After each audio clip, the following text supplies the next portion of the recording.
Hello everybody, welcome back. Welcome to part, I think it's actually 14 of our talk on Operation Tonga, and we're talking today about the Merville Battery, and we got as far as we're crossing the channel in a C-47 Dakota, and we're about to reach the drop zone to drop the 9th Battalion of the 3rd Parachute Brigade over drop zone Victor to the northwest of Varaville, in order that they can conduct their assault on the Merville Battery. So what I'm going to do now is I think we're at about 6,000 feet, and I'm just going to instigate a descent to about 700 feet.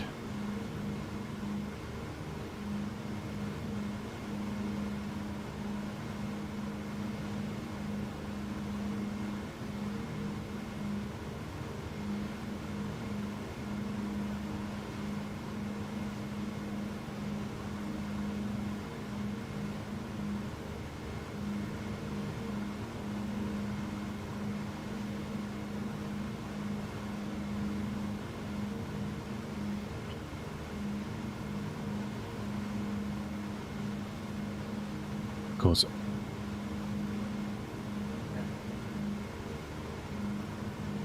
it's never as easy as it looks, is it?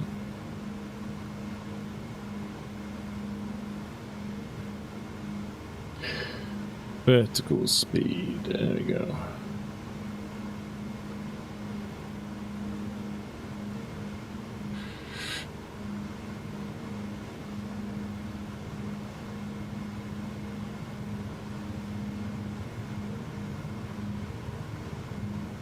There we go.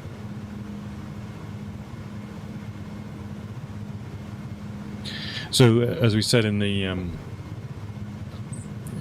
previous part, believe the jump altitude of the paratroopers is around about anywhere between 600 and 800 feet. It depended. We've discussed this in the past, but the pilots basically of these aircraft were not the cream, I would say. Didn't have a lot of combat experience, so there was a lot of panicking that happened, especially when they're experiencing flak a lot of the time, for the very first time. With the conditions of the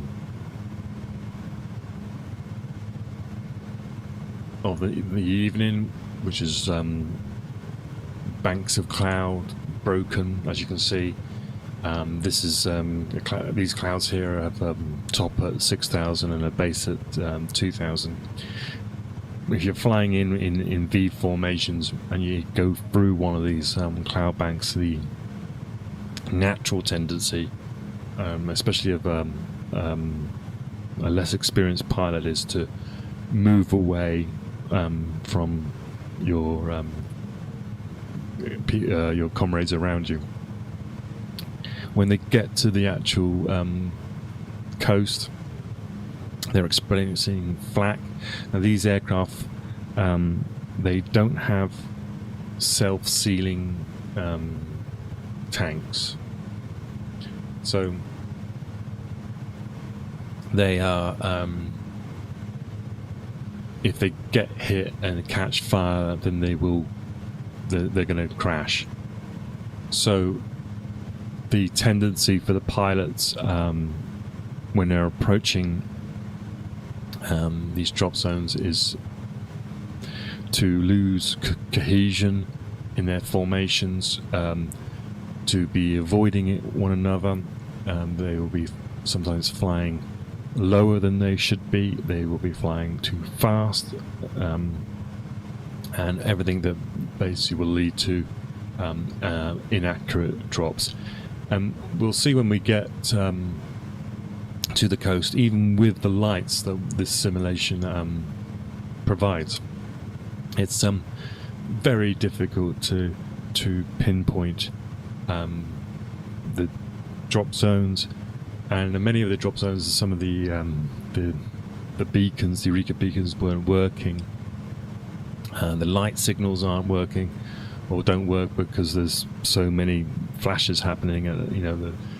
And the drop zone that we're going to go to is one of the nearest to the coast, so it's not that far over the coastline that you need to be dropping people. So what happens? Well, it leads to a dispersed drop,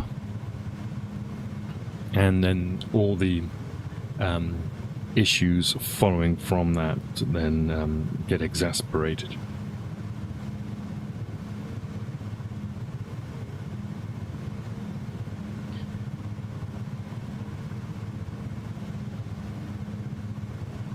Okay.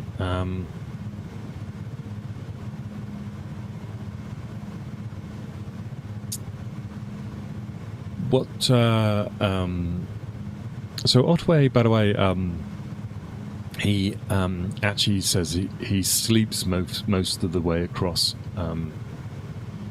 this journey, because he's basically been at it 24 hours a day, almost for 2 months. And he actually finds that when Eisenhower delays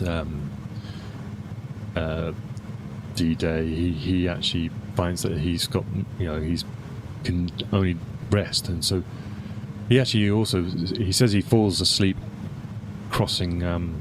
There's whiskey, I think is passed around, a tot of whiskey.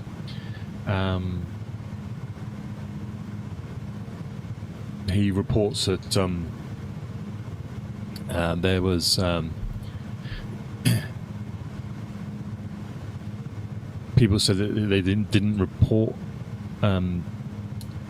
flak, but he says there was. One of the things he does mention is he felt that his 9th Battalion were prepared for this mission, but he was concerned because only him and one other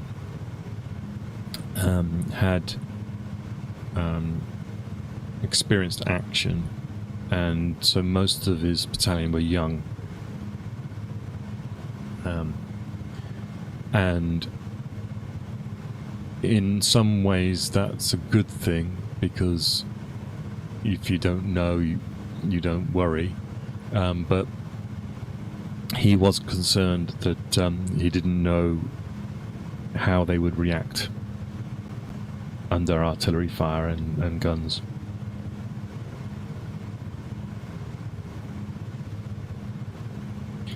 He reports as he approaches that there was anti-aircraft fire. There was a loud explosion near the tail of his aircraft, which luckily didn't damage anything. And he remembers that there was another one very close to the point of jumping off.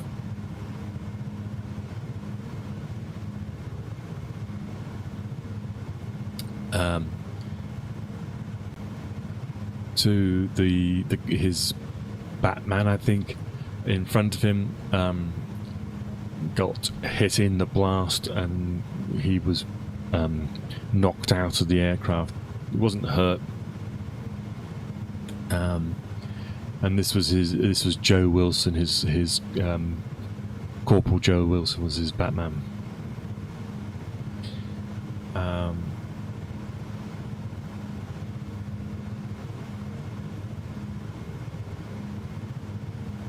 Yeah, so Wilson reports that he got knocked over by a blast of flak, and that knocked him over in the doorway, and he was the one standing in the door. And they had to help him up to throw him out the door when the green light comes on. He says that he tries to hand his bottle of whiskey to the RAF dispatcher as a sort of a thank you, but the same explosion that knocked over Joe Wilson threw the bottle out the door. So, it's amazing the sort of details these guys recall.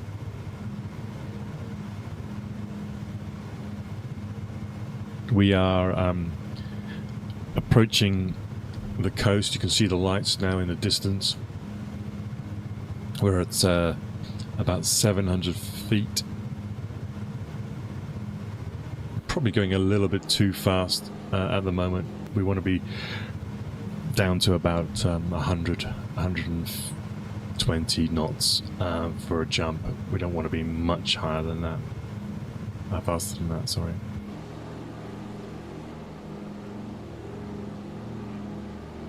So this is on the EFB, and this shows us where we're heading. Now we're going to be crossing a point which we mentioned before, between I think it's called Franceville-Plage and Culberg. There's a gap. You'll see it as a gap in the lights, but I think it was a gap also recognised by the RAF when they were trying to, when they're sending aircraft in with SOE agents or bringing out people, they would identify these gaps, and one of them was in this area that I think we're going to be flying through now.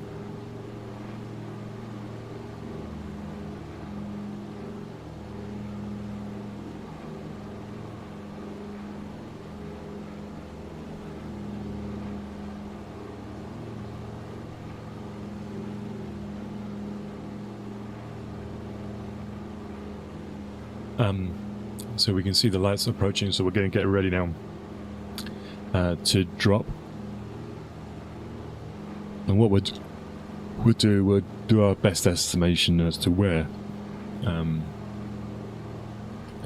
John Otway jumped, and then we'll discuss the operation from there.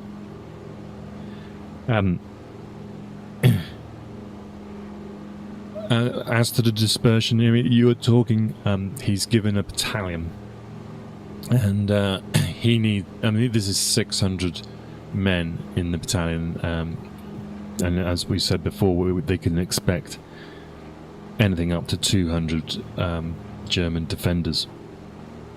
So the more get dispersed, the bigger the risks.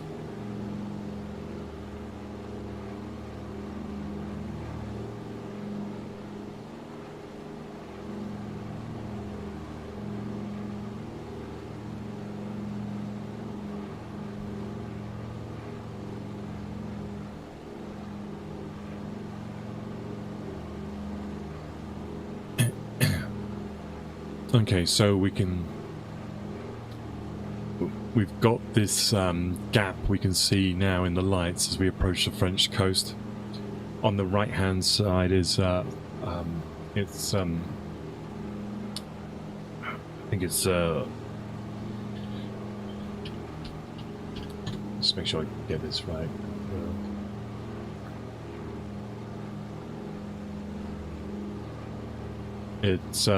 It's known as Franceville-Plage, which is the place on the lights on the right.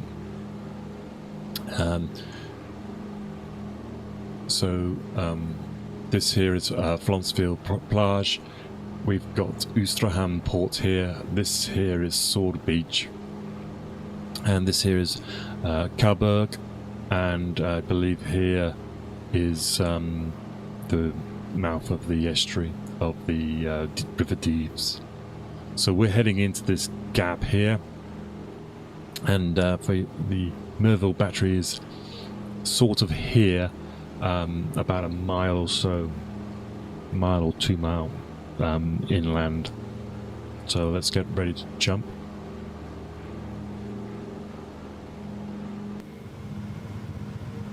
No, I'm not even sure it will allow us back here. No. That's a pity.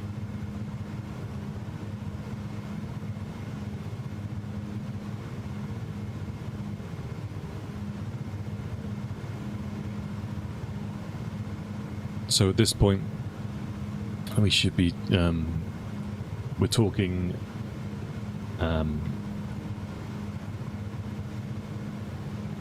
let me see what the time was.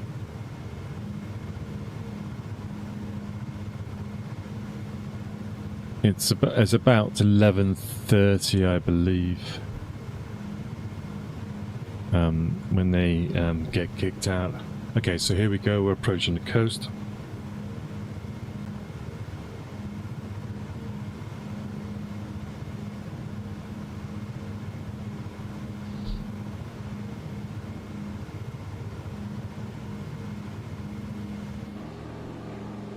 We're at 700 feet.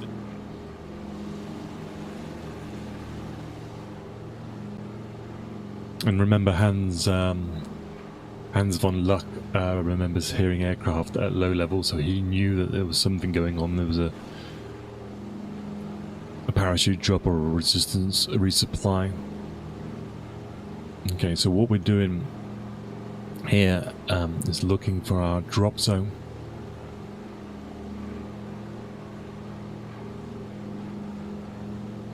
And we're going across the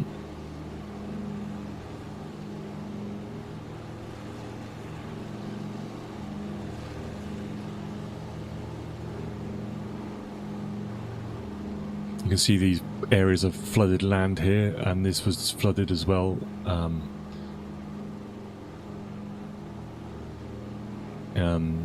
By the Germans. I believe you were looking at the battery now on the right, and this area here is our drop zone. So let's, and there we go, we're off, we're down, falling to the ground. Boom.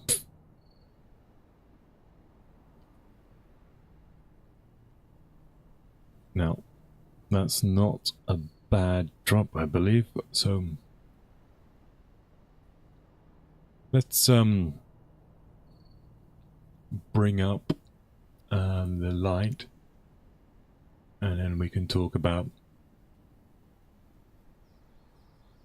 where we are. So we landed, I think we would have been safe. We're in a field.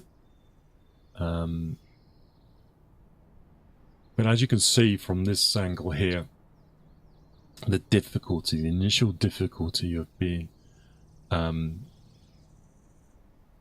your bearings.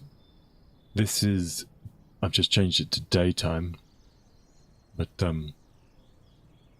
there is no distinguishable landmarks that you can see. I mean, the most distinctive things you can see, you can understand then why they might use a certain tree on a bank, because that is what you can see when you're looking around. But of course, you're probably aware of the direction of the other aircraft coming in, so that will give you a hint of where north is. You can probably get a hint of where anti-aircraft fire is going up. But you can definitely see how confused this would be. So let's actually see where we landed. Now I think this looks to be, we were probably a little bit early. I think these big patches here, this section here, it was the drop zone. I believe in the middle of the screen there is Varaville, and our target is in that direction there. Now let me just have a look. So when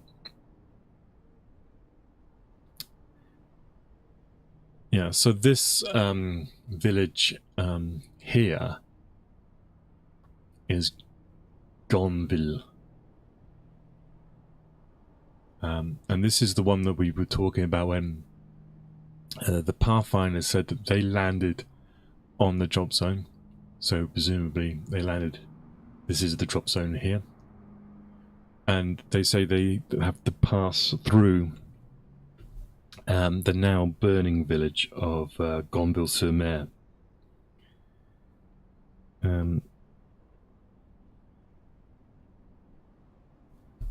So you can see, if you look, so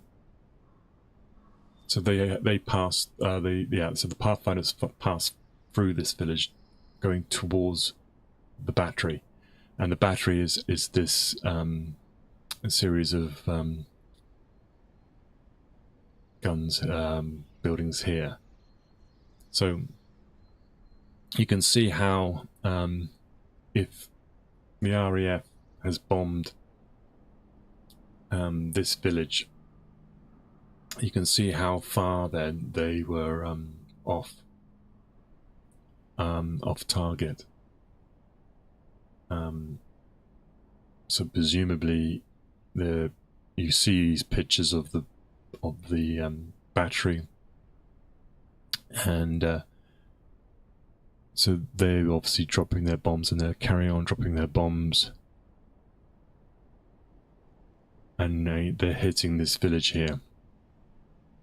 So they're actually very, very close to hitting the actual drop zone as well. So we landed in this area here, so that's not too bad. And presumably, if these guys went through Gonville and said they were on target, then you would probably assume that the RV, it might be these trees here. It could be this sort of, area here. The village might be recognizable. It's got a church. They talk about an RV.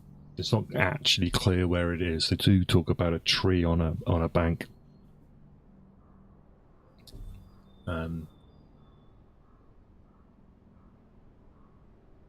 So we've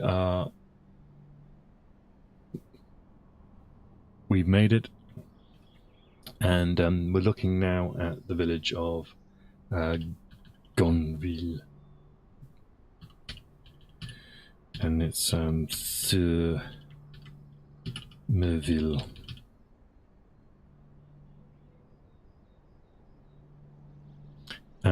The reconnaissance party talk about sneaking past German sentries, and they could hear them talking.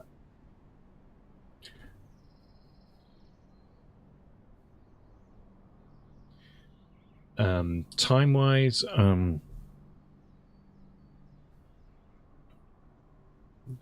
we're talking maybe about 1 o'clock by the time the drops occurred and some sort of organisation is happening. As we said, about that was actually a pretty good drop. I did a reconnaissance one yesterday on Twitch, and we ended up almost sort of 6 miles south. So it's very difficult to hit the target. But so There's high winds, of course, as well. This storm had just come through, so the winds were high. Whether how much that disperses the paratroopers when you jump in from that height, I don't really think it makes a massive difference. It's more navigational errors from inexperienced pilots, or probably made more. One stick was actually dropped 30 miles to the east. So, but what it means is basically Otway's of his 600 men, he is now depleted. So I think this is a good place to stop for today. We've got ourselves onto the battlefield, and then in the next stream we'll look at just what Terence Otway is faced with, what resources he has, and how he uses his training to overcome the situation. So I hope you've enjoyed that. Once again, this will be split up into parts, so put out onto the YouTube. Please remember to like and to subscribe and all that good stuff. I hope you appreciate the amount of work that sometimes goes into these things. And we will see you, or I will see you next time as we carry on the assault on the Merville Battery.